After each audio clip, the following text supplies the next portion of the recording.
Well, let's get more now and bring in Evan New. He is a senior technology specialist at the Motley Fool, and he's joining us now via Skype, live from Denver in Colorado. Evan, great to chat to you. You just heard John Fort running through the new offering to come out of Google. How does it stack up with what else is on the market? Thanks for having me. Yeah, the new Pixel 3 and 3 XL look like very strong phones, and they do show off a lot of what Google can do and the best of what Android can be.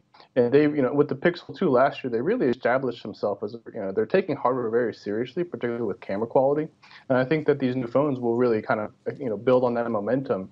And I think that the Home Hub was actually very interesting because unlike in smartphones, Google has actually become a very prominent player in the smart speaker, smart display space, with their Home Mini, being the best-selling speaker in the second quarter. So, here they are expanding that product portfolio even further as well. When you compare them, though, to some of their competitors, particularly with respect to new technology and some of the products that you just talked about, Apple, of course, already so entrenched in the market. How do they really stack up against an Apple with these type of technology offerings? I think that they will have a tough time competing really with Apple at that same price point because the 3 starts at $800 and the new 10R that Apple is launching this month starts at $750. And at $750, Apple is making a very aggressive play, bringing Face ID, the 3D facial recognition technology, to more affordable price points. And you'll notice that Google is still kind of relying on this kind of touch sensors, Touch ID and fingerprint sensors. So they're not ready quite yet to have any type of 3D facial recognition, and neither is Samsung as well. So they are kind of lagging Apple in that respect. And it's also good to remember that Google is not really a volume player in this market. Of course, there are politics involved in all of this as well. I mean, Huawei essentially has said that there are worries about how this China-U.S. trade war is going to impact them longer term. I mean, what kind of signs are you seeing that companies are really preparing themselves for something like that?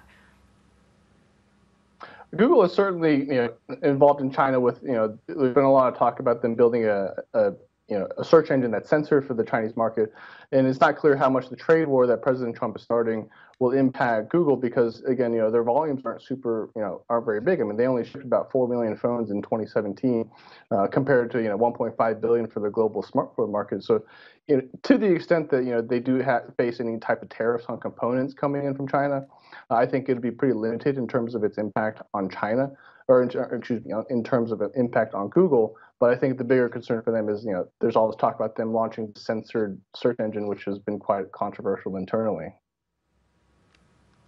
Especially with the idea that spy chips from China are really making their way into more products sold, of course, in the U.S. and used, in fact, by the U.S. government. But when we talk about what happens next in terms of these product launches, I mean, in the last few years, we've seen a lot of excitement as always, but it's a bit, there is always a bit of a letdown afterward. What's your take on what's happening over the last couple of days? It's definitely true that, with these big product launches for these tech companies these days, everything gets leaked so heavily ahead of events that there's not really a lot of surprise or wow factor.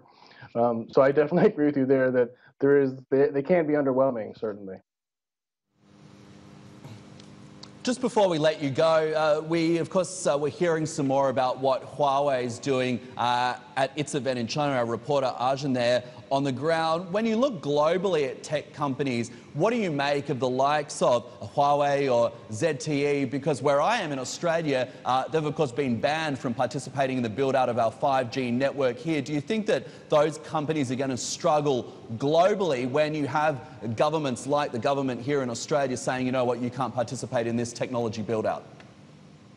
It's definitely a big risk for these companies because, the governments have always been saying there are these really big national security concerns with these Chinese companies like Huawei or ZTE. And, that Bloomberg story you guys referenced a moment ago with the Chinese spy chips is only going to really, exacerbate these fears that these companies,